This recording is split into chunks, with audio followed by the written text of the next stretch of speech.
Friend ମୁଁ ଆଜି ଆପଣମାନଙ୍କୁ ଏହି ଭିଡ଼ିଓରେ କହିବି ଶିଶୁ ବାଟିକା ବା ଶିଶୁ ସେବିକା ବିଷୟରେ, ଯାହାକି ଆମର ଗଭର୍ଣ୍ଣମେଣ୍ଟ ଅଫ୍ ଓଡ଼ିଶାରୁ ଆସିଛି। ତ ଆପଣମାନେ ତ ଶୁଣିଥିବା ବହୁତ ଚର୍ଚ୍ଚାରେ ଅଛି ଶିଶୁ ବାଟିକା ବୋଲିକି, ତାହା ଏବେ ବାହାରିଛି।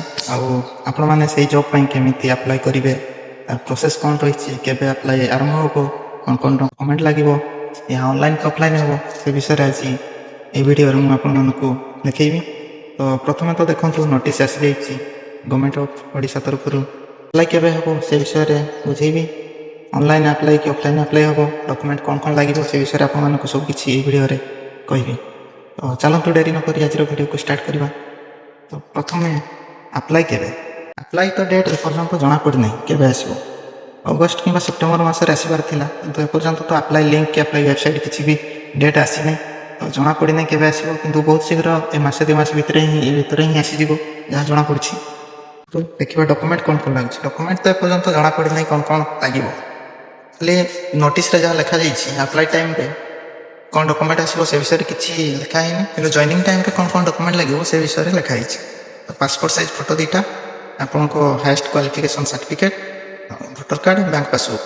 ଜଏନିଂ ଟାଇମ୍ରେ ଏଇସବୁ ଡକ୍ୟୁମେଣ୍ଟ ଲାଗିବ ବୋଲି ଯାହା ମେନସନ୍ କରାଯାଇଛି ନୋଟିସ୍ରେ, କିନ୍ତୁ ଏପର୍ଯ୍ୟନ୍ତ ଆସିନି କିଛି ବି ଆପ୍ଲାଏ ଟାଇମ୍ରେ କ'ଣ କ'ଣ ଡକ୍ୟୁମେଣ୍ଟ ଦରକାର ହେବ। ତ ସେତେବେଳେ ହିଁ ଜଣାପଡ଼ିବ। ମୁଁ ତ ଆପଣମାନଙ୍କୁ ଆକୁ ଗୋଟେ ଭିଡ଼ିଓ କରିକି ଦେବି ନା, ଆପ୍ଲାଏ ଆସିଲା ପରେ କ'ଣ କ'ଣ ଡକ୍ୟୁମେଣ୍ଟ ଲାଗୁଛି ଦେଖିକି ଆପଣମାନେ ଜାଣିପାରିବେ। ଆପ୍ଲାଏ ପ୍ରୋସେସ୍ ମଧ୍ୟ ଦେଖାଇଦେବି କିପରି କରିବେ। ସେ ପର୍ଯ୍ୟନ୍ତ ଆପଣମାନେ ଅପେକ୍ଷା କରନ୍ତୁ। ଟିଚର ନା ସେବିକା, କେଉଁ ପୋଷ୍ଟ ଆସିବ ବୋଲି ଆପଣଙ୍କ ମନରେ ଡାଉଟ୍ ଅଛି। ତ ଏଠାରେ ଦୁଇଟା ପୋଷ୍ଟ ଆସିବ, ଗୋଟେ ଟିଚର, ଗୋଟେ ସେବିକା। ଦୁଇଟା ସାରା ପୋଷ୍ଟ ରହୁଛି। ଯେଉଁ ସ୍କୁଲରେ ବି ସିଲେକ୍ସନ୍ ହେବ ଗୋଟେ ଟିଚର ଗୋଟେ ସେବିକାର ଆସିବ। ତ ଆପଣମାନେ ସେଇ ଅନୁସାରେ ଆପଣଙ୍କ ଅଞ୍ଚଳରେ କେତେଟା ପୋଷ୍ଟ ବାହାରିଛି, କେଉଁଠି ବାହାରିଛି, ସେସବୁ ଦେଖିକି ଆପଣମାନେ ନିଜେ ପକାଇବେ। ଯାହା ଏଠୁ ଜଣାପଡ଼ିଛି ଟିଚର ଓ ସେବିକା ଦୁଇଟା ପୋଷ୍ଟ ରହିବ। ତ ସେ ଦୁଇଟା ପୋଷ୍ଟ ମଧ୍ୟ ଆପଣ ଚାହିଁଲେ ଦୁଇଟା ସାରା ପକାଇ ପାରିବେ। କିନ୍ତୁ ଦେଖନ୍ତୁ ଗୋଟେ କଥା, ଯଦି ଆପଣମାନେ ଶିକ୍ଷକ ଆପ୍ଲାଏ କରିବେ ତାହେଲେ ଶିକ୍ଷକ ପାଇଁ ଆପଣଙ୍କୁ DEC କୋର୍ସ, ଗୋଟେ ଅଙ୍ଗନବାଡ଼ି କୋର୍ସ ଅଛି, ତାହା କରିଥିବା ଆବଶ୍ୟକ। ଆଉ ଯଦି ସେବିକା ପାଇଁ ପକାଉଛନ୍ତି ତାହେଲେ ଖାଲି +2 ପାସ୍ ହେଇଥିଲେ ମଧ୍ୟ ଆପଣମାନେ ପକାଇ ପାରିବେ।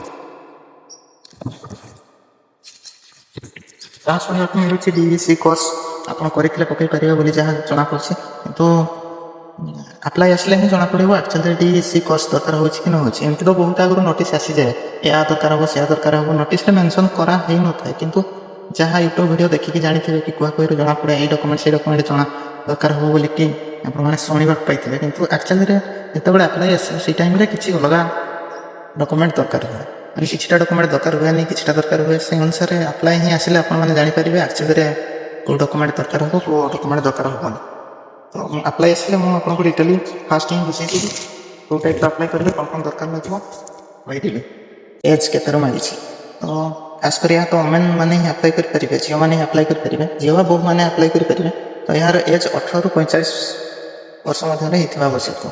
18ରୁ 45 ବର୍ଷ ହେଇଥିବ ଯଦି, ତା ମଝିରେ ଆପଣମାନେ ଅଛନ୍ତି ଯଦି, ତାହେଲେ ଆପ୍ଲାଏ କରିପାରିବେ। ଆଉ ଗୋଟେ ପ୍ରଶ୍ନ ଉଠୁଛି, ଗୋଟେ ସ୍କୁଲରେ କେତେ ଆପ୍ଲାଏ କରିପାରିବେ, କେତୋଟି ପୋଷ୍ଟ ବାହାରିବ, କେତେ ଜଣ ଆପ୍ଲାଏ କରିପାରିବେ। ତ ଏହା ବି ମୁଁ ଆପଣମାନଙ୍କୁ କହିଦେଉଛି। ଦେଖନ୍ତୁ ଏଠି ସିଧା ଦେଖନ୍ତୁ ନୋଟିସ୍ରେ ଏହା ମେନସନ୍ କରାଯାଇଛି, ଆପଣମାନେ ସିଧା ଦେଖିପାରୁଥିବେ କି ଗୋଟେ ସ୍କୁଲରେ 30ରୁ 100 ଜଣ ପିଲା ରହୁଛନ୍ତି, ତାହେଲେ ସେଠାରେ ଗୋଟାଏ ଟିଚର ବା ଗୋଟେ ସେବିକା ଆବଶ୍ୟକ ହେବ। ଆଉ ଯଦି 100ରୁ ଉର୍ଦ୍ଧ୍ୱ ପିଲା ସେ ସ୍କୁଲରେ ପଢ଼ୁଛନ୍ତି ତାହେଲେ 2 ଜଣ ଟିଚର 2 ଜଣ ସେବିକା ଦରକାର ହେଇପାରେ। ତ ସେ ଅନୁସାରେ ଦେଖନ୍ତୁ ଏହା ମେନସନ୍ କରାଯାଇଛି, ଯଦି 30ରୁ 100 ଜଣ ଭିତରେ ରହିବେ ତାହେଲେ ଗୋଟେ ଟିଚର, 100ରୁ ଯଦି ଉର୍ଦ୍ଧ୍ୱ ରହିବେ ତାହେଲେ 2 ଜଣ ଦରକାର ହେବ। ସେ ଅନୁସାରେ ଆପଣମାନଙ୍କ ସ୍କୁଲରେ କେତେ କ'ଣ ପିଲା ରହୁଛନ୍ତି ଆପଣମାନେ ପକାଇବେ। ସେଇ ଅନୁସାରେ ଯେତେବେଳେ ସିଲେକ୍ସନ୍ କରାହେବ କେଉଁଠି କେତେ ପିଲା ରହୁଛନ୍ତି ସେଇ ଅନୁସାରେ ଆପଣମାନଙ୍କୁ ସେଠି ସିଲେକ୍ସନ୍ କରାଯିବ। ଆଉ ଗୋଟେ କଥା ଦେଖନ୍ତୁ, ଏଠି ସାଲାରୀ କେତେ ଟଙ୍କା ରହିବ ବା ଦରମା କେତେ ଟଙ୍କା ରହିବ ବୋଲିକି ତାହା ବି ଆପଣଙ୍କ ମନରେ ଆସିଥିବ। ତ ଦେଖନ୍ତୁ ସଫା ଲେଖା ହେଇଛି ନୋଟିସ୍ରେ, ଆପଣଙ୍କୁ 3000 ପର୍ ମନ୍ଥ ମିଳିବ ବୋଲିକି ଲେଖା ହେଇଛି। ଆପଣଙ୍କୁ ଯଦି ସେ ପୋଷ୍ଟ ପାଇଁ ଏଲିଜିବଲ୍ ହେଉଛନ୍ତି ଆଉ ତାହା ସିଲେକ୍ସନ୍ ହେଉଛନ୍ତି ତାହେଲେ ଆପଣଙ୍କୁ ମାସକୁ 3000 ଟଙ୍କା ଦରମା ଆପଣଙ୍କୁ ମିଳିବ। ତ ଯାହାହେଲେ ବି 3000 ଟଙ୍କା ତ ବହୁତ କମ୍ ହେଉଛି, ହେଲେ ବି ଆପଣମାନେ ଆପଣଙ୍କ ହିସାବରେ କରିପାରିବେ। ଘରେ ରହିକି କିଛି ସମୟ ଦେଇକି ଆପଣମାନେ ଯଦି କରିବା ପାଇଁ ଇଚ୍ଛୁକ ତାହେଲେ 3000 ଟଙ୍କାରେ କରିପାରିବେ, କିଛି କଥା ନାହିଁ। କିନ୍ତୁ ଏହା ନୋଟିସ୍ରେ ଯାହା ଲେଖା ହେଇଛି, ଆଗକୁ ମେ ବି ବଢ଼ିପାରେ, କିନ୍ତୁ ଏବେ ପାଇଁ 3000 ଟଙ୍କା ଦରମା ରଖାଯାଇଛି। ଆପଣମାନେ ଚାହିଁଲେ ପକାଇ ପାରିବେ, ଯଦି ପାଇଲେ 3000 ଟଙ୍କା ମାସକୁ ହିସାବରେ ପାଇବେ। ଆଉ ଗୋଟେ କଥା, ସିଲେକ୍ସନ୍ ପ୍ରୋସେସ୍ କ'ଣ ରହିବ? ସିଲେକ୍ସନ୍ ପ୍ରୋସେସ୍ ଖାଲି ଇଣ୍ଟରଭ୍ୟୁ ରହିବ, ଏଠାରେ କିଛି ପରୀକ୍ଷା ହେବନି। ଯଦି ଆଗକୁ ପରୀକ୍ଷା ହେବ କି କ'ଣ ଟିଚର ପାଇଁ ହେଇପାରେ ଯାହା ଶୁଣାଶୁଣି ମିଳୁଛି। ଏପର୍ଯ୍ୟନ୍ତ ସେମିତି କିଛି ତ ସ୍ପଷ୍ଟ ହେଇନି ପରୀକ୍ଷା ହେବ ବୋଲି, ଖାଲି ଇଣ୍ଟରଭ୍ୟୁ ବୋଲି ଯାହା ଜଣାପଡ଼ିଛି। ଯଦି ଆଗକୁ ପରୀକ୍ଷା ହୁଏ ତାହେଲେ ଟିଚର ପାଇଁ ହୁଏତ ହେଇପାରେ, କିନ୍ତୁ ସେବିକା ପାଇଁ ହେବନି। ସେ ଅନୁସାରେ ଆପଣମାନେ ପ୍ରିପେୟାର ହେଇଥାନ୍ତୁ। କ'ଣ ପରୀକ୍ଷା ହେବ କେମିତି କ'ଣ ହେବ ତ ସେ ବିଷୟରେ ଏପର୍ଯ୍ୟନ୍ତ ଜଣାପଡ଼ିନି, କିନ୍ତୁ ମେ ବି ଟିଚର ପାଇଁ ହେଇପାରେ। ଯଦି ବି ଟିଚର ପାଇଁ ହୁଏ ତାହେଲେ DEC କୋର୍ସ ଯେଉଁ କରିଛନ୍ତି ସେଠୁ ହିଁ କିଛିଟା କ୍ୱେଶ୍ଚନ୍ ଆନ୍ସର୍ ଆସିପାରେ, ସେଇ ବିଷୟରେ ହିଁ କହିପାରେ। ତ ଆପଣମାନେ ସେ ଅନୁସାରେ ରେଡ଼ି ହେଇଥାନ୍ତୁ। ଆପ୍ଲାଏ କେବେ ଆସୁଛି କ'ଣ ଆସୁଛି ଆଗକୁ ଆଉ ଗୋଟେ ଭିଡ଼ିଓରେ ଆପଣଙ୍କୁ ଜଣେଇବି। ମୋ ଚ୍ୟାନେଲକୁ ସବସ୍କ୍ରାଇବ୍ କରିକି ରଖନ୍ତୁ। ନୋଟିସ୍ ଆସିଲା ପରେ ହିଁ କି ଆପ୍ଲାଏ ଆସିଲା ପରେ ହିଁ ସାଙ୍ଗେ ସାଙ୍ଗେ ଆପଣଙ୍କୁ ଆପ୍ଲାଏ କେମିତି କରିବେ, କ'ଣ ଡକୁମେଣ୍ଟ ଦରକାର ହେବ ସେ ବିଷୟରେ ଆପଣଙ୍କୁ ମୁଁ କହିକି ଦେଖେଇଦେବି, କରିକି ବି ଭିଡ଼ିଓ ଗୋଟେ ଦେଖେଇଦେବି। ଆଉ କେମିତି କ'ଣ ଆପ୍ଲାଏ କରିବେ ସେତେବେଳେ ମୁଁ ସବୁ କିଛି ଆପଣଙ୍କୁ ଡିଟେଲ୍ସ ବତେଇଦେବି। ଆପ୍ଲାଏ ପ୍ରୋସେସ୍ କ'ଣ ରହିବ, ଏକ୍ଜାମ୍ ହେବ କି ନାହିଁ, କି ଆପ୍ଲାଏ ପ୍ରୋସେସ୍ ଖାଲି ଆସୁ, ଆପଣମାନଙ୍କୁ ସବୁ କିଛି ଡିଟେଲରେ ବୁଝେଇଦେବି। ତ ଆଜି ପାଇଁ ଏତିକି ଥିଲା। ନୋଟିସ୍ ଆପଣମାନଙ୍କୁ ଦେଖେଇଦେଲି। ଚାହିଁଲେ ମୋ ଡେସ୍କ୍ରିପସନ୍ରେ ଏଇ ନୋଟିସ୍ଟି ଲିଙ୍କ୍ ଦେଇଦେଇଛି, PDF ଡାଉନଲୋଡ଼୍ କରିକି ଦେଖିପାରିବେ, ପଢ଼ିପାରିବେ ସବୁ କିଛି ଡିଟେଲ୍ସ। ଆଉ ଯଦି କିଛି ଆପଣଙ୍କ ମନରେ ଡାଉଟ୍ ଅଛି ତାହେଲେ ମୋତେ କମେଣ୍ଟ କରନ୍ତୁ, ନହେଲେ ମୋ ହ୍ୱାଟ୍ସଆପ୍ ନମ୍ବର ଦେଇଛି, ହ୍ୱାଟ୍ସଆପ୍ରେ ମୋତେ ମେସେଜ୍ କରନ୍ତୁ। ମୁଁ ଆପଣମାନଙ୍କୁ ସବୁ କିଛି କହିଦେବି, ଜଣେଇଦେବି। ତ ଆଜି ପାଇଁ ଏତିକି ଭିଡ଼ିଓ ଥିଲା, ରହୁଛି। ଆଉ ଗୋଟେ ଭିଡ଼ିଓରେ ଆପଣମାନଙ୍କୁ କେବେ ଯଦି ଆପ୍ଲାଏ ଆସେ ତାହେଲେ ଜଣେଇଦେବି କେମିତି କ'ଣ ଆପ୍ଲାଏ କରିବେ। ଆଜି ପାଇଁ ଏତିକି, ରହୁଛି। Bye bye.